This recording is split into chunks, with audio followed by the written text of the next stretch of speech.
নমস্কার নমস্কার, কিরকম আছেন আপনারা? রানীর ব্লগসে আর একটা দিন স্বাগত জানাই। আবার একটা ভিডিও নিয়ে চলে আসলাম। দৌড়ায় দৌড়ায় লাফায় লাফায় গেছি বাজারে, আর এই নিয়ে চলে আসলাম। ওফ, দৌড়ায় দৌড়ায় লাফায় লাফায় সকালবেলা উঠে, মেয়েটা আজকাল একটু 10 দিন একটু তাড়াতাড়ি আসবে, যার জন্য তাড়াতাড়ি উঠে ও কোনো রকম একটু গাঠা মুছিয়ে ওকে চা দিলাম। দৌড়ায় দৌড়ায় লাফায় লাফায় গেছি। ঠাকুর আজকে বৃহস্পতিবার, সব নিয়ে আসলাম ঠাকুরের ফল, বাজারও এনেছি। তার চলুন, জয় কৃষ্ণকালী মায়ের জয়, জয় মঙ্গলা মায়ের জয়, জয় সোনা মায়ের জয়। এই যে বাজার নিয়ে লাফায় লাফায় চলে আসলাম।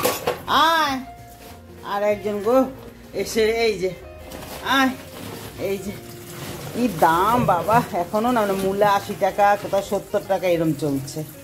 এই একটু পাঁচমিশালি তরকারি করবো শনিবার দিনকা, এই জন্য নিয়ে আসলাম। আজকে আবার একটু বাদে মটরশুঁটি, এই মটরশুঁটি বলে 200 টাকা কিলো। কি খাবেন, তাও দুইজনের কাছে মটরশুঁটি 200 টাকা কিলো। আমাদের এখানে আবার লাফাইতে লাফাইতে গেছি বাজারে, জানেন কি বলবো, আর জিনিসের কি দাম। আপনার মটরশুঁটি বলে 200 টাকা কিলো, তাও দেখেন কি ছোট ছোট মটরশুঁটি। কি করবো, কিচ্ছু করবো, ওদেরও তো না। আর শীতের সবজি না, কুয়াশা না পড়লে হয়ও না ভালো, আর সবজির দামও কমে না। তাই নিয়ে এসে একটু নিরামিষ বাঁধাকপি করবো, তাই আনছি। আর কি করবো, আর লাফাতে লাফাতে গেছি, ময়লা গাড়ি ঢুকে গেছে, ঠাকুর ময়লা ফেলাবো, কালকে টমেটো আছে, সেই করে কি আর করা যায়। ওই জন্য লাফাতে নাইটির উপরে কাপড় পেঁচায় গেছি, তাতে করে আসলাম। ফুলগুলো রাখলাম, আর ময়লা ঢুকে গেছে। মেয়েটাকেও চা দেওয়া হয়ে গেল। আর কি চল রান্না করতে যাবো। আর আমাদের এবার এতদিন এইসব ঝামেলার জন্য আরজিকর কাণ্ডে হসপিটালের জন্য, আরজিকরের কাণ্ডের জন্য কলটা বন্ধ ছিল। যে পাম্পিং যে একটা হবে ট্যাঙ্ক, সেটার কাজটা বন্ধ ছিল, এখন আবার শুরু হয়েছে।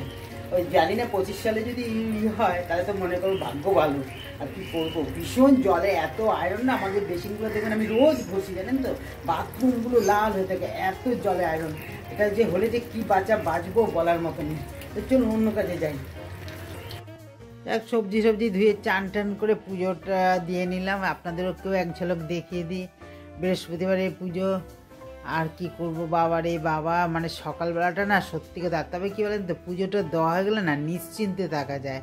মানে অনেক সময় আছে দেখবেন, পুজোটা দেওয়া হয়ে গেলে না অনেক কাজের আয়ও পাওয়া যায়। তারপরে শীতের বেলা না, এখন দিনটা ছোট, আর মানে করতে পারি না। তারপরে রান্না টান্না করলাম, আজকে অবশ্য নিরামিষ, কোনো অসুবিধা নেই। রান্না টান্না করলাম, রান্না টান্না করে যদি একটু খিদেও পায়, ঠাকুর পুজো দেওয়া হয়নি, তখন খেতেও পারি না।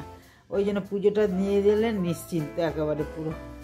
ঠাকুরের সব ঘরে একটু ধুনোটা জ্বালিয়ে দিই, দেখে সন্ধ্যাবেলায় একদমই সময় হয় না। এখন তো সব বিকালবেলা হাঁটতে যাই না, এখন সকালবেলা হাঁটতে যেতে পারি না সময়ের অভাবে। মানে কুড়িমিশি করে এইটা ওটা করতে করতে না অনেক বেলা হয়ে যায়। তো চলে আসলাম রান্নার মধ্যে। একটুখানি নুন দিয়ে আর একটুখানি জল সিদ্ধ করি সিমটা সিদ্ধ করে রেখে দিই। আর কি সিম ভর্তা করবে, বাঁধাকপি করবে, একটু টমেটোর ডাল করবে। তাই সবজিগুলো সবজি কিছুই না, বাঁধাকপি, টমেটো, আলু, আর সিম ভর্তার ওই পেঁয়াজ, রসুন আর টমেটো, এই।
আগে বাঁধাকপিটা করে নিয়ে কড়াইতে সরষের তেল দিয়ে দুটো শুকনো লঙ্কা দিয়ে আর গোটা জিরে দিয়ে দিলাম, দেওয়ার পরে আলুটাও দিয়ে দিলাম। আলুটা বাঁধাকপিতে সবাই জানেন করতে, আর এটা কোনো ব্যাপারই না এখন। আর আমি যেন না, আমার মনে হয় আমার না ওই মাছের মাথা দিয়ে বাঁধাকপির থেকে না আমার যেন নিরামিষ বাঁধাকপিটা খুব ভালো লাগে। একটু বেশ দু রকমভাবে একটু জলা জলা কাদা কাদা হবে, মনে যেন সরস্বতী পূজার যে খিচুড়ি যেরকম বাঁধাকপি ওরকম। আর একটা হয় যে ওই একদম পুরো, যেটা আমার মা করতে সবসময় শুকনো শুকনো একদম একটু ভাজা ভাজা একদম, মানে একটু পোড়া পোড়া টাইপের, মানে খেতে খুব ভালো লাগতো, বেশ মুছে মুছে খেতে খেতে খুব ভালো লাগতো। যাই হোক গে, আর বাঁধাকপি করব। আর দুপুরের মেনু আজকে আমাদের এইতেই থাকবে। আর শিম ভর্তাটা বাঁধাকপিও অনেকবার করে খাওয়া হয়েছে, আপনাদের সঙ্গেও শেয়ার করেছি। শিম ভর্তাটা খাইও নি, মানে খেয়েছি আমি, আপনাদের সঙ্গে শেয়ার এবছর আর খাওয়া হয়নি, মানে গেলবারে খেয়েছি আর আপনাদের সঙ্গে শেয়ার করেনি। এদিকে ভাত কতগুলো ছিল, তারপরে আর ভাতটাকে আর করবো না, যা ভাত আছে আমাদের দুইজন হয়ে যাবে। ওই জন্য একটু উষ্ণ গরম জল দিয়ে ভাতটাকে একটুখানি সিম করে ঢেকে দেবো, নরম তুলার মতন। আর এই যদি ভাত করি না, ভাত পড়েই থাকবে, আবার তার দরকার কি, ফ্রিজটাও আটকে থাকে। যাই হোক, এদিকে আলু ভাজাটা হওয়ার পর ওর মধ্যে একটু নুন মিষ্টি মশলা তো জানেন, বাঁধাকপি জিরা বাটা, আদা বাটা আর কাঁচা লঙ্কা ধনে, বাস এই দুটো তেজপাতা দিয়ে দিলাম। তারপরে দিয়ে দিলাম এদিকে টমেটোগুলো দিয়ে দিলাম। টমেটোগুলো দেওয়ার পরে ভালো করে নাড়াচাড়া করার পর একটু মজে উঠুক। আর আমার তো জানি না, আমার তো শীতকালের এই নিরামিষ বাঁধাকপিটা খুব ভালো লাগে। মাছের মাথা বাঁধাকপিটা যেন ভালো লাগে না, এটা কেমন যেন আমি গন্ধ পাই। কিন্তু নিরামিষ বাঁধাকপিটা না বেশ ওই যে হয় না একটু টক টক মিষ্টি মিষ্টি ঝাল ঝাল, ওই রকম বাঁধাকপি খেতে আমার খুব ভালো লাগে।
শীতেরই তো এখন গরম মশলা দেবো না, একটু ঘি দেবো আর ধনে পাতা দেবো, নিরামিষ।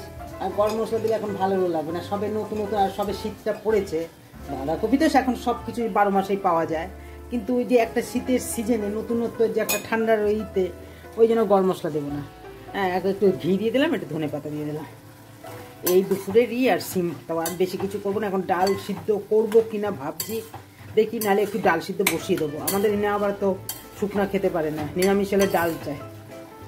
তো চলো সিম ভর্তা করি এখন। এই সিমের আঁশগুলা সিদ্ধর পরে এই যে ছাড়িয়ে নিলাম। ভর্তা যখন সিমের, সেখানটায় আমি কোনো আলু ফেলে দেবো। যেদিন সিম সিদ্ধ মাখবো সেদিনকে আলু সিদ্ধ।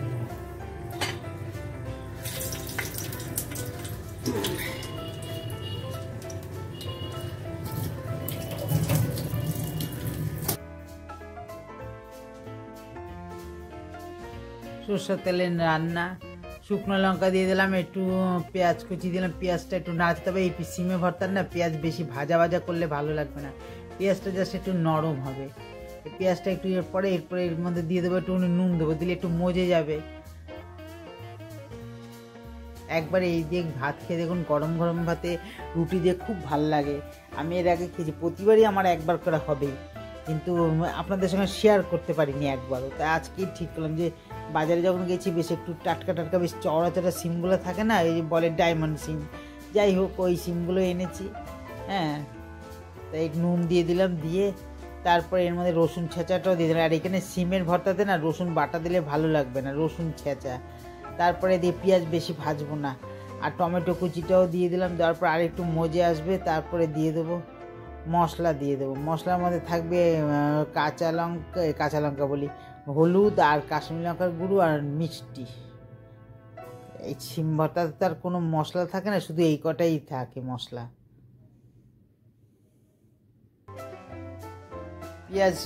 পেঁয়াজ যখন এই করলাম তখন কালো জিরাও দিয়ে দিয়েছি। আর